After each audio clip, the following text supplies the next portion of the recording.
Hello YouTubers, this is the Noobifier and welcome to another no bullshit video. CanCon Mill, who's a fellow Enemy Contact member, asked a question about configuring dual sticks.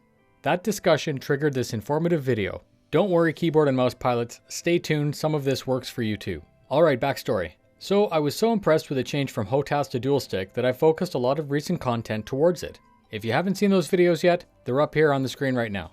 Spoiler alert, it was a very good change. When you replace a HWDZ throttle with a joystick, that does a couple of things that are very advantageous. First, you replace a positive only axis for a positive and negative axis. This means that you can fly both forward and backwards. Second, the axis is sprung neutral, and by that I mean, it's just like the gas pedal on a car. When you release the stick, the throttle's released. And third, this is the really important one, the stick comes with one or two more bindable analog inputs. The reason we're here today is to determine if there's a difference between binding throttle or binding strafe forward and back. I first tested an application of full throttle, and then I repeated the exact same test with forward strafe.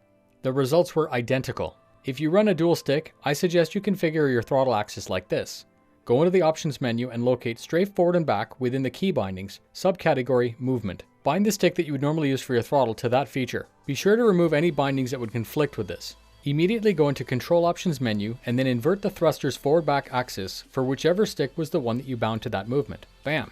Now you have the ability to fly forward and backwards without needing any modifiers. And here's the bonus. This also works for mouse and keyboard pilots. By default, W and S operate the throttle, and Alt-W and Alt-S operate strafe. Try reversing them and test that out in combat. When combined with boost, you'll be able to flip around and fly backwards and engage the enemy. So there's some next level no bullshit.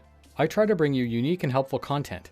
We are so close to reaching that goal of 7,000 subscribers on the LTI Prospector giveaway. Tell your friends before it's too late. If you're subscribed only for that contest, it's totally okay for you to unsub after the contest. I would obviously prefer you to remain subscribed for future content. My goal is to grow my channel and I can't do that without the support of citizens like you. Fly safe and I'll see you in the verse.